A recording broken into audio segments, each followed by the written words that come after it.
ابن جوزی نے لکھا ہے سینکڑوں سال پہلے، آج کے کسی عالم کی بات بتاتا تو لوگ انکار کرتے، سینکڑوں سال، کہتے ہیں بلخ میں قحط پڑ گیا،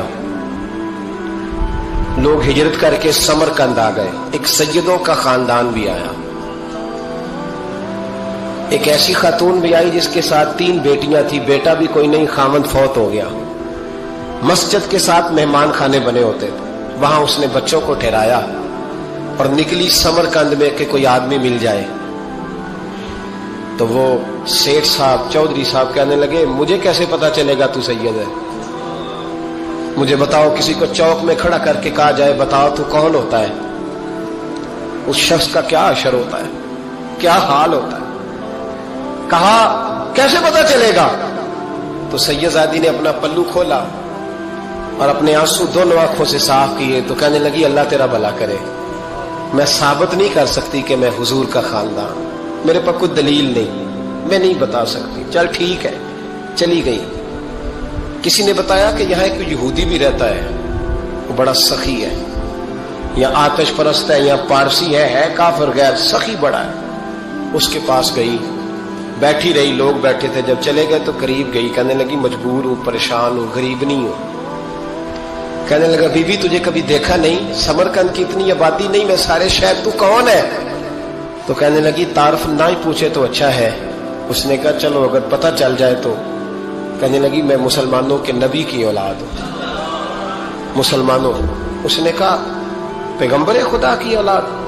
اٹھ کے کھڑا ہو گیا، بی بی کو ساتھ لیا، گھر گیا، کہنے لگا جو صاف ستھرا کمرہ ہے نا اسے پھر دھو ڈالو، ایک دفعہ پھر دھو ڈالو، کمرہ دھلایا، صاف کرایا، پھر کہنے لگا بی بی میرے برتن زیادہ صاف ستھرے نہیں، میں نئے نہ خرید کے لا دوں، پھر نئے برتن لایا، پھر اپنے بچوں سے کہنے لگا اونچا نہ بھولنا کہ سیدہ فاطمہ کی شہزادیاں آئی، یہاں کوئی شخص اونچی بات نہ کرے۔ پھر کہنے لگا بی بی جو میرا بالکل طیب اور حلال رزق ہے نا، یہ اس میں سے لنگر ہے، لیکن چونکہ میں غیر مسلم ہوں، مجھے سلیقے نہیں آتے، جیسا تیسا بھی ہو نا اسے قبول کر لینا۔ خاتون کو کہنے لگا یہ گھر ہے، جب تک جی چاہے یہاں رہنا، اور دیکھنا ہو سکے تو رات اپنے نبی سے سفارش کرنا، میرا بھی کوئی مسئلہ، میری بھی کوئی قبولیت کہیں ہو جائے۔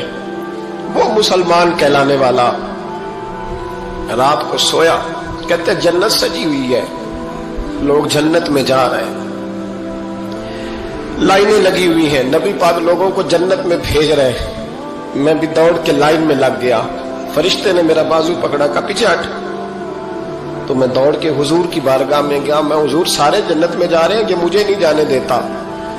نبی پاک نے فرمایا تو کون ہے؟ کہ یا رسول اللہ میں مسلمان ہوں۔ کہتے حضور مجھ سے فرمانے لگے کوئی دلیل ہے تیرے پاس؟ دلیل ہے کوئی تیرے پاس؟ میں چپ کر گیا، فرمایا میری بیٹی تیرے دروازے پر آ ہی گئی تھی تو دلیلیں پوچھنے لگ گیا تھا۔ ہم جا دوڑ جا، سویرے آنکھ کھلی تو گلیوں میں ڈھونڈتا پھرتا ہے، تلاش کرتا پھرتا ہے، کونے کونے میں جاتا ہے، وہ سادات کا گھرانہ کہاں گیا، ڈھونڈتے ڈھونڈتے اس غیر مسلم کے دروازے پہ جا کے پہچان لیا، تو کہنے لگا خدا کا واسطہ جو تو نے نوکری کی ہے نا ان کی مجھ سے 11 گنا لے لے، یہ سادات کا گھر مجھے دے دے۔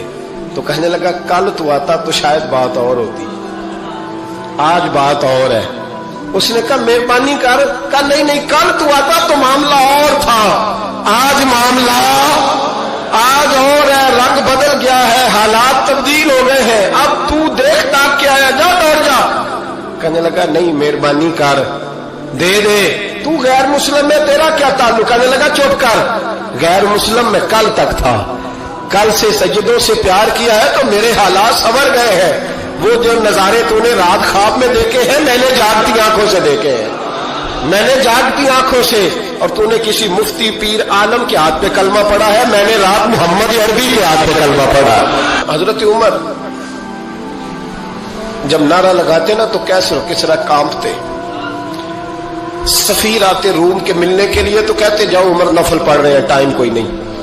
ایک دن اندر میٹنگ ہو رہی تھی، حضرت عمر میٹنگ میں بیٹھے تھے، آپ کے بیٹے ملنے آئے عبداللہ ابن عمر. ابا جی اندر آ جاؤ. فرمایا دروازے پہ کھڑا ہو, میں ضروری بات کر رہا ہوں, اندر نہ آنا. جناب عبداللہ ابن عمر کہتے ہیں میں دروازے پہ کھڑا ہو گیا. تھوڑی دیر گزری تو امام حسین بھی آ گئے. ایک حدیث میں ایک روایت میں امام حسن کا لفظ بھی ہے. امام حسین آئے, آ کے عبداللہ ابن عمر سے کہنے لگے عمر فاروق اندر ہے؟ تو کہا وہ اندر تو ہے. تو کہا آپ کیوں دروازے پہ کھڑے ہیں؟ کہنے لگے ابا جی نے کہا ہے یہاں انتظار کرو, میں کوئی ضروری بات کر رہا ہوں, لیکن شہزادے میرے لیے کہا ہے, میرے لیے آپ جانا چاہیں تو چلے جائیں. امام حسین کہنے لگے امیر المومنین کوئی بات کر رہے ہوں گے, میں ظہر کے وقت مسجد میں مل لوں گا, ظہر کا ٹائم آئے گا نا تو میں مسجد میں مل لوں گا. یہ کہہ کے چلے گئے. حضرت عمر باہر آئے تو حضرت عبداللہ ابن عمر سے کہا کہ کوئی آیا تو نہیں؟ عرض کی حضور حسین ابن علی آئے. حسین ابن علی. تو کہا اندر کیوں نہیں بھیجا؟ کہا میں نے کہا تھا بے شک چلے جائیں, لیکن وہ کہہ رہے تھے کہ میں ظہر کے وقت مسجد میں مل لوں گا. تو سیدنا عمر فاروق فرمانے لگے عبداللہ تجھے تیری مار ہوئے, حسین کو کیوں واپس بھیجا؟ پھر عمر دنیا داروں کے سامنے ڈٹنا, کھڑا ہونا عمر پہ ختم ہے, لیکن جو اندر کی بات ہے نا, روح کی, جو عقیدت کی بات ہے, جو وفا کا رشتہ ہے, اس کو کون سمجھے؟ یہ جو روح کی مجبوریاں ہیں, یہ جو وفا کی مجبوریاں ہیں, اسے لوگ کیا سمجھیں؟ انہیں کیا پتا کہ مرشد کے بیٹے کے پیر چومنے میں حسن کیا ہوتا ہے. انہیں کیا پتا کہ جب استاد کا بیٹا گھر میں آتا ہے تو دل کرتا ہے مکان بیچ کے اسے دے دیں, اس کے باپ کی نیکیاں بڑی ہیں. جناب عمر فاروق دوڑے گئے, امام حسین کے دروازے پہ دستک دی. امام حسین باہر رکھا, شہزادے یار ملنے آئے تھے, بغیر ملے کیوں آ گئے؟ عرض کی کہ آپ مصروف تھے, آپ کے اپنے بیٹے بھی دروازے پہ کھڑے تھے, تو میں واپس آ گیا. امام حسین کہتے عمر جذبات میں آ گئے, سر سے پگڑی گر گئی. کہنے لگے حسین میرے بیٹے کا اور حسین کا کیا مقابلہ؟ کیا اس کی ماں کا نام فاطمہ الزہرا ہے؟ کیا اس کی نانی کا نام خدیجہ الکبریٰ ہے؟ کیا اس کے نانے کا نام محمد مصطفیٰ ہے؟ اور پھر سر سے پگڑی اتری تھی, اپنے بال زور سے پکڑ لیے. کہنے لگے حسین میں نا مکے میں اونٹ چرایا کرتا تھا اور ڈنڈوں سے مار کھاتا تھا اپنے باپ سے. یہ جو آج ساری دنیا میں عمر کے نعرے لگتے ہیں, یہ تیرے نانے کا صدقہ ہے. شہزادے میری وفا اور میری وفا میں جب تیرا دل کرے نا دوڑ کے آ جایا کر. عمر تو لوگ ایک دن امام حسین نے آ کے نا جناب فاروق اعظم سے کہا, خطبہ دے رہے تھے بچوں کی طبیعت شروع میں, پتہ نہیں کیا بات آئی امام حسین کے دل میں. کہنے لگے عمر نیچے اترو, یہ میرے نانا کا ممبر ہے. تو حضرت سیدنا عمر سنو, کبھی میرا بھی بچہ آ جائے تو میں کہتا ہوں اس کو پکڑو یار, بچوں کو تو نہیں نا جمعوں میں مطلب ذکر کیا جائے, اترنا میرے نانے کا ممبر ہے. جناب عمر اتر کے نیچے کھڑے ہو گئے. تو کہا جا کے اپنے نانے کے ممبر پہ بیٹھ. تو حضرت عمر رو پڑے, کہنے لگے شہزادے میرے نانے کا ممبر ہی کوئی نہیں ہے ہی نہیں, یہ ممبر یہ مصلی یہ تیرے نانے کی شان ہے, میرے نانے کا کوئی ممبر نہیں, تیرے ہی نانے کا ممبر ہے. تھوڑی دیر کھڑے رہے تو امام حسین کہنے لگے اچھا کوئی نہیں آپ کے نانے کا ممبر کا نہیں. کہا چلو پھر میرے نانے کے ممبر پہ بیٹھ جاؤ, چلو خیر ہے. کوئی نہیں آپ کے نانے کا؟ کہا نہیں. تو کہا کوئی نہیں پھر میرے نانے کے. جب حضرت عمر بیٹھے تو بڑا شاندار جملہ کہا, فرمانے لگے میں ممبر پر مرضی سے نہیں بیٹھا تھا, مجھے ابو بکر نے بٹھایا تھا, اور پھر حسین کے کہنے پہ میں اترا ہوں, اب مجھے حسین نے بٹھایا ہے. اب کسی کی جرت ہے تو عمر کو اتار کے دکھائے, اب میں حسین کا تیری نسل پاک میں. یار کتنی بے شرمی کی بات ہے, لوگ امام حسین کو باغی کہے. وہ حضرت امام اعظم ایک باغ میں بیٹھے تھے, شاگرد ساتھ تھے, تو کتابیں بکھری ہوئی تھی, کچھ لکھا جا رہا تھا, بکھری ہوئی تھی کتابیں. امام محمد بھی بیٹھے تھے, امام ابو یوسف, کئی اور شاگرد بیٹھے تھے. تو جب لکھتے ہیں نا یہ لوگ تو حوالوں کی تلاش ہوتی ہے, کتابیں بکھری ہیں, صفحے بکھرے. بچے گیند کے ساتھ کھیل رہے تھے, تو گیند اچانک باغ میں آئی, تو ایک چھوٹا سا بچہ گیند لینے آیا, تو امام اعظم اٹھ کے کھڑے ہو گئے. وہ بچہ گیند لے کے چلا گیا, کتابیں ساری پھر بکھر گئیں, جو گود میں رکھی ہوئی تھی وہ بھی نیچے گر گئیں, کچھ صفحے بھی گر گئے. تھوڑی دیر کے بعد وہ بچہ چلا گیا, امام صاحب بیٹھ گئے, پھر آیا